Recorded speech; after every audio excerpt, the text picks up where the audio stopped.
बिस्मिल्लाहिर्रहमानिर्रहीम। जी मेरे बेटे 8th क्लास मैथ के लेक्चर नंबर 48 के साथ मैं हूं Khurram Khan from Zavia school system रोजाना।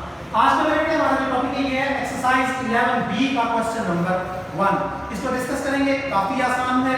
अगर आप लोगों ने ट्रिग्नोमेट्रिक रेशियोज वाले टॉपिक्स को सीरियस होकर देखा और उन पे आपने अच्छी तरह से उनको पढ़ लिया तो फिर ये बहुत ही आसान है। क्वेश्चन नंबर 1 में इसने कहा, बुक का पेज नंबर है जी 166 के ऊपर क्वेश्चन नंबर 1 मैंने यहां पर लिख दिया है। क्वेश्चन में कहा इन ए राइट एंगल ट्रायंगल, एक राइट एंगल्ड ट्रायंगल है, यानी कि वो ट्रायंगल जिसमें एक एंगल 90 डिग्री का होता है और उसका नाम है ट्रायंगल का ABC। In A right angle triangle ABC, measure of B is measure of angle of B is equal to 90 degree, यानी पॉइंट B के ऊपर जो एंगल है वो 90 डिग्री का है और A के ऊपर एंगल जो है वो 30 डिग्री का। तो क्वेश्चन से कहा है also sin of A is equal to A over B, find the following trigonometric ratios। या आपके सामने कुछ trigonometric ratios मैंने लिखी हैं। क्वेश्चन में कहा कि आपने इनको सॉल्व करना है। यहाँ पे मेरे क्वेश्चन को सॉल्व करने से पहले आप लोग देखिएगा, तवज्जो कीजिएगा कि अगर आपके पास कोई एक राइट एंगल ट्रायंगल है तो फिर इसमें ये वाला एंगल 90 डिग्री का होगा तो ये बाकी के दोनों एंगल्स मिलके 90 डिग्री के होंगे। अब क्वेश्चन ने बताया कि measure of angle of A is 30 degree. अगर ये 30 डिग्री का है तो ये मैंने खुद कैलकुलेट किया, 90 में से 30 को निकाला तो ये यकीनन 60 डिग्री का होगा।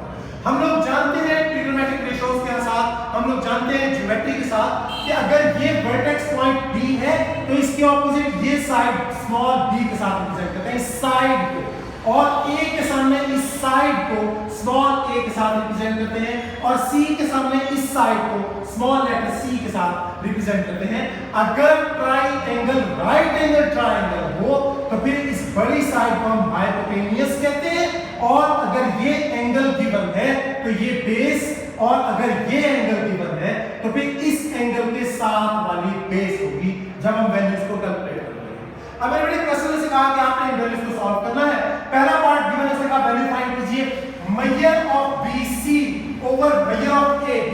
तो आप इस डायग्राम के अंदर देख सकते हैं कि ये है BC साइड और ये है AB साइड। क्वेश्चन में कहा कि BC ओवर AB की वैल्यू कैलकुलेट कीजिए। इसके दो मेथड हो सकते हैं, दो बातें हो सकती हैं। ये BC ओवर AB यानी A ओवर C भी हो सकता है, मेजर ऑफ BC हो सकता है A ओवर B के इक्वल। और अगर क्वेश्चन में उसने कहा हम इसको दूसरे तरीके से ट्रिग्नोमेट्रिक रेशियोज के साथ सॉल्व करना चाहते हैं तो फिर मेरे बेटे क्या होगा, हम क्या करते हैं, इसको लेते हैं एंगल। अगर इसको एंगल लेते हैं तो ये होगा परपेंडिकुलर और ये होगा बेस, यानी BC परपेंडिकुलर और ये जो है ये बेस। परपेंडिकुलर ओवर बेस आप जानते हैं इक्वल होता है किसके, परपेंडिकुलर ओवर बेस इक्वल होता है tan थीटा, और यहाँ पे थीटा कितना है, एंगल कितना है 30 डिग्री। तो हम कह सकते हैं कि मेजर ऑफ BC और measure of AB is equal to tan of 30 degree. ये भी इसका आंसर हो सकता है, ये भी आंसर हो सकता है और ये भी आंसर हो सकता है, इसके दोनों आंसर ठीक है। उसके बाद मैंने क्वेश्चन से कहा cos ऑफ 30 डिग्री की वैल्यू कैलकुलेट कीजिए। क्वेश्चन नंबर 1 के सेकंड पार्ट ने कहा कि इस ट्रायंगल के अकॉर्डिंग आपने cos ऑफ 30, ये है 30, अगर एंगल ये वाला है तो ये क्या होगी, बेस, और ये क्या होगा, परपेंडिकुलर, क्योंकि ये तो हमेशा ही हाइपोटेनियस होती है, 90 के ऑपोजिट साइड तो हाइपोटेनियस। अगर ये एंगल 30 की बात हो रही है तो फिर ये हो जाएगा बेस और ये हो जाएगा परपेंडिकुलर। और वैल्यू कैलकुलेट करनी है cos ऑफ 30। हम जानते हैं cos थीटा इज इक्वल टू, हम जानते हैं cos थीटा किसके इक्वल होता है, बेस ओवर हाइपोटेनियस। तो इस गिवन ट्रायंगल के अंदर बेस की वैल्यू क्या है C और हाइपोटेनियस की वैल्यू क्या है हमारे पास B।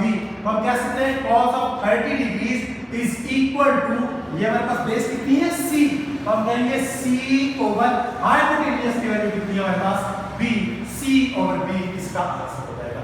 इसी तरह tan 30 की वैल्यू, ये मेरे बेटे एंगल 30, इसके साथ बेस, tan की वैल्यू, tan इक्वल होता है परपेंडिकुलर ओवर बेस।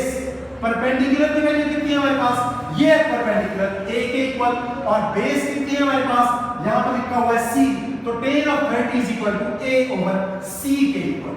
सीक्वेंट जानते हैं s से शुरू हो रहा है, किसका उलट cos का उलट, तो cos किसके इक्वल होता है बेस और हाइपोटेनियस, तो सीक्वेंट किसके इक्वल होगा हाइपोटेनियस ओवर बेस, और 30 डिग्रीज की बात हो रही है, इस एंगल की बात हो रही है, तो ये बेस और हमारे पास ये हाइपोटेनियस, तो हाइपोटेनियस की वैल्यू कितनी है हमारे पास b और बेस की वैल्यू कितनी है c, तो आंसर आ गया b ओवर c।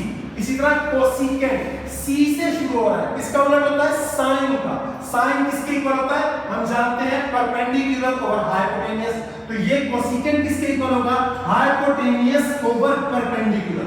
एंगल कौन सा 30 का, ये 30 का एंगल, ये 30 का एंगल, तो ये बेस और ये क्या परपेंडिकुलर, परपेंडिकुलर कितना a, हाइपोटेनियस कितना b, तो हाइपोटेनियस की वैल्यू कितनी आ गई b और परपेंडिकुलर की वैल्यू आ गई a, आंसर आ गया b ओवर a।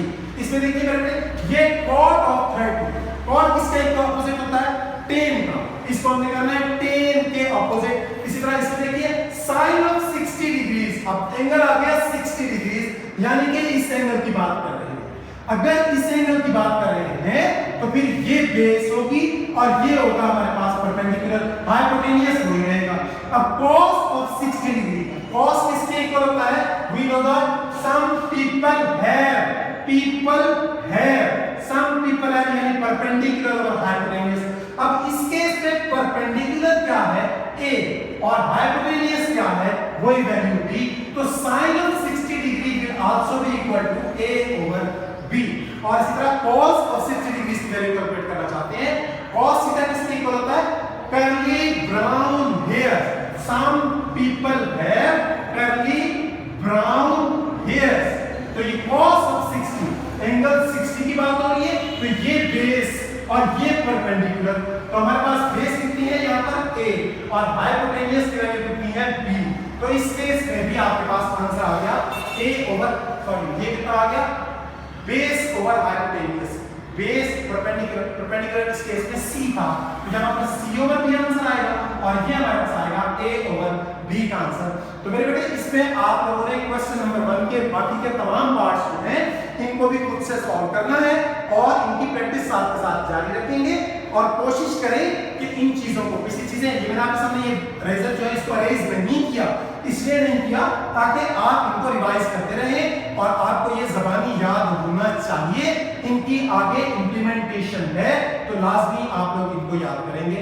अच्छा इसमें मेरे बेटे एक काम और भी हो सकता है, जैसे cos of 30 डिग्री की बात आ रही है, अब cos 30 डिग्री किसके इक्वल होता है 1 ओवर अंडर रूट 2 के, तो ये हमारे पास कितना 1 ओवर अंडर रूट 2, तो यहां से आप इसके सामने ये वैल्यूज लिख सकते हैं tan 30 degrees, tan of 30 degrees is equal to 1 over under root 3, तो आप लोग ये वैल्यूज भी साथ के साथ पुट कर दें तो मच बेटर, ताकि आप लोगों की पिछले भी रिवीजन होती रहे। इसी तरह secant of 30 डिग्रीज, secant होता है cos का उलट, cos की वैल्यू कितनी होती है अंडर रूट 3 ओवर 2, तो secant किसके इक्वल आ जाएगा ये आएगा 2 over under root 3 is equal to 2 over under root 3। इन वैल्यूज को भी साथ के साथ लिखें और रजिस्टर्स को भी साथ के साथ मेंटेन करें। यही आपका आज का लेक्चर है। थैंक यू वेरी मच, अल्लाह हाफिज़।